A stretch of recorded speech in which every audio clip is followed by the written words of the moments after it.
भले ही विज्ञान और टेक्नोलॉजी के मामले में हम इंसानों ने इतनी तरक्की कर ली हो, लेकिन आज भी इस धरती पर ऐसे बहुत से रहस्य हैं जो रहस्य ही बने हुए हैं। और ऐसा ही एक सीक्रेट्स है फ्रांस के बरगंडी एरिया में बहने वाला ये झरना। बताया जाता है कि ये झरना सदियों से यूं ही बहता चला रहा है, लेकिन ये कहां से शुरू हुआ इसकी जानकारी आज तक किसी को नहीं है। हमारे आज के इस वीडियो में आखिर तक बने रहिएगा। हम आपके लिए इस झरने के साथ दुनिया की ऐसी ही और भी दूसरी चीजों से जुड़े रोचक जानकारी लेकर हाजिर हुए हैं।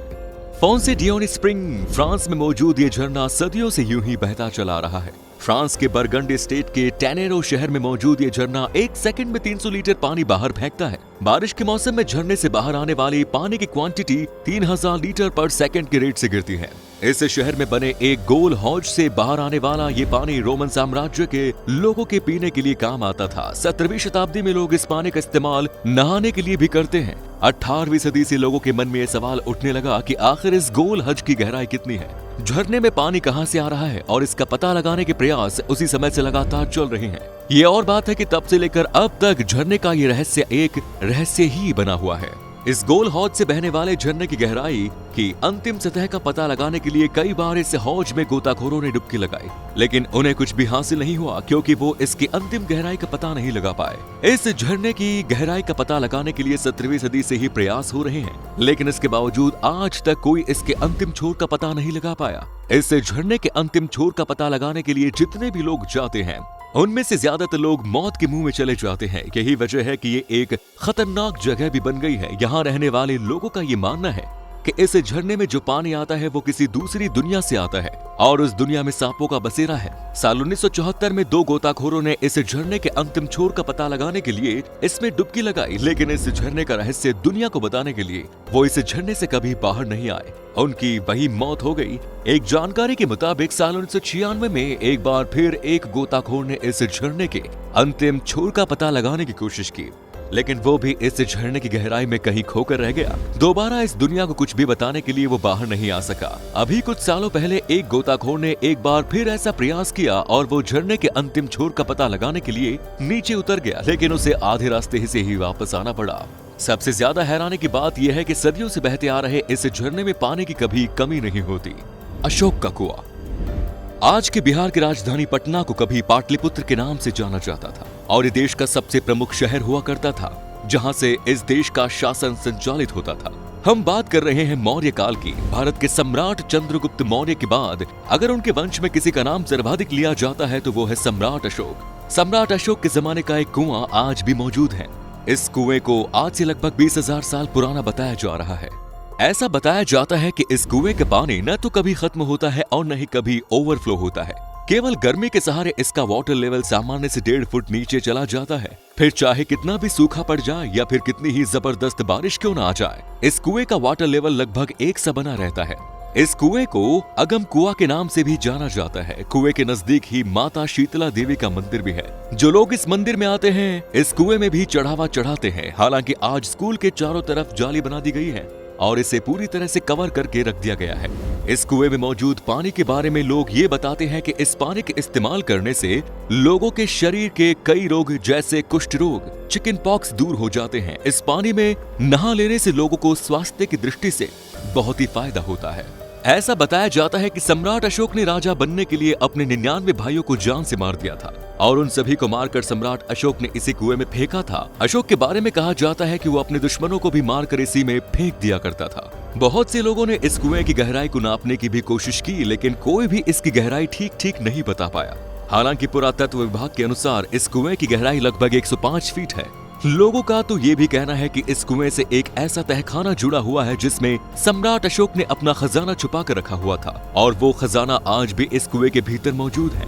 ऐसा भी कहा जाता है कि कुएं का अंतिम छोर कहीं और जाकर निकलता है, जहां से लाकर यहाँ पर खजाना रखा गया है। इसके बारे में ये बात भी कही जाती है कि एक बार एक अंग्रेज की छड़ी गंगा सागर में गिर गई, लेकिन वो इस कुएं में तैरती हुई पाई गई। गढ़कुनार का किला, उत्तर प्रदेश। उत्तर प्रदेश के झांसी से 70 किलोमीटर दूर और मध्य प्रदेश के टीकमगढ़ जिले के एक गांव की पहाड़ी पर मौजूद गढ़कुंडार का किला भारत का सबसे रहस्यमय किला है। इस किले के बारे में बताया जाता है कि जब आप इस किले की तरफ आगे बढ़ते हैं और इस किले से 10 से 12 किलोमीटर की दूरी पर होते हैं, ये किला आपको साफ साफ नजर आता है। लेकिन जैसे ही आप इस किले के नजदीक आते हैं तो आपको लगता है कि आप किसी गलत रास्ते पर आ गए हैं, क्योंकि यह किला आपको वहां नजर नहीं आता जहां आपने इसे देखा था। दरअसल इस किले को कुछ इस तरीके से बनाया गया है कि दूर से देखने पर यह जिस रास्ते पर मौजूद नजर आता है, नजदीक आते आते वो रास्ता आपको किले की तरफ ना ले जाकर कहीं और ले जाता है, जबकि किले की तरफ आने वाला रास्ता दूसरा ही है। इस किले को 5 मंजिल तक बनाया गया है। इस किले को बेसिकली कब और किसने बनवाया इसकी जानकारी नहीं है, लेकिन बताया जाता है कि यह किला 1500 साल से 2000 साल पुराना है। इस किले को लेकर 1300 ईस्वी के आसपास घटी एक घटना का जिक्र मिलता है, जब मुगल बादशाह मोहम्मद बिन तुगलक की बुरी नजर किले पर शासन कर रहे राजा मानसिंह की बेटी केसरदेई पर पड़ी। उसने केसरदेई का हाथ राजा मानसिंह से मांगा। राजा मानसिंह ने मना कर दिया। इसके बाद मोहम्मद बिन तुगलक ने किले पर हमला कर दिया। अपने लिए होते इस खून खराबे को देखकर राजकुमारी ने किले से कूदकर आत्महत्या कर ली।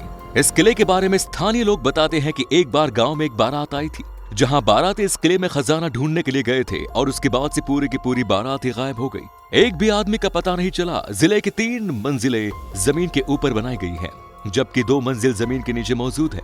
ऐसा बताया जाता है कि इस जमीन के नीचे वाले हिस्से में राजा महाराजाओं का खजाना छुपा है। इतिहासकार गोविंद सिंह कुशवाहा कहते हैं कि गढ़कुंडा रियासत काफी संपन्न और शक्तिशाली रियासत थी। यहाँ मौजूद खजाना अगर भारत सरकार के हिस्से आ जाए तो हिंदुस्तान दुनिया का सबसे अमीर देश बन जाएगा। पर इस खजाने के चक्कर में जो भी यहाँ आता है वो फिर यहाँ से वापस नहीं जाता। सरकार ने एक बार यहाँ अपनी सर्वे टीम भेजी, लेकिन हैरानी की बात है कि कुएं में इतने लोग गायब होते हैं, परंतु ना तो किसी को कोई खोज खबर मिली और ना ही मानव शरीर के कोई बचे हुए अवशेष। हालांकि कई बार चोर यहाँ आकर खजाने की खोज करते हैं और बेचारे जान से हाथ धो बैठते हैं। इस किले की खासियत ये है कि यहाँ पर जितनी खूबसूरती है उससे भी ज्यादा खतरनाक है, इसीलिए इस किले के बेसमेंट में जाने के रास्ते बंद कर दिए गए हैं। इस किले पर चंदेल, खंगार और बुंदेलखंड के राजाओं ने राज किया।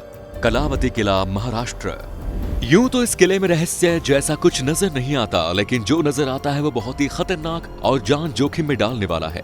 महाराष्ट्र के मारथल और पनवेल के बीच मौजूद है कलावती दुर्ग, जो 2300 फुट ऊंची पहाड़ी की चोटी पर बना है, जिसे प्रबल दुर्ग के नाम से जाना जाता है। जानकारी के मुताबिक इस किले को बुद्ध काल में बनवाया गया था। पहले इसे मुजर्न दुर्ग के नाम से जाना जाता था, लेकिन छत्रपति महाराज वीर शिवाजी के आधिपत्य में आने के बाद इसे कलावती दुर्ग के नाम से जाना जाने लगा। इस किले की ऊंचाई तक चढ़ने वाले टूरिस्ट चंदेरी, माथरल, कानन और इसेरी के किले देख पाएंगे। इस किले को केवल भारत ही नहीं बल्कि पूरी दुनिया के सबसे खतरनाक किले के रूप में जाना जाता है। और ये किला इतना खतरनाक क्यों है वो आप इसकी गाड़ी चढ़ाई और इस पर बनी सीढ़ियों को देखकर समझ सकते हैं। सीढ़ियों की चढ़ाई इतनी खतरनाक है कि जरा सी भी चूक जान पर भारी पड़ सकती है। एक पैर फिसला और चढ़ने या उतरने वाला गहराई में जा गिरेगा, जहां से उसके बचने की कोई उम्मीद भी नहीं है। इस किले की ऊंचाई तक पहुंचने के बाद आप मुंबई शहर को भी देख सकते हैं। आसपास के और भी प्राचीन किले इस ऊंचाई पर आने के बाद आपको नजर आएंगे।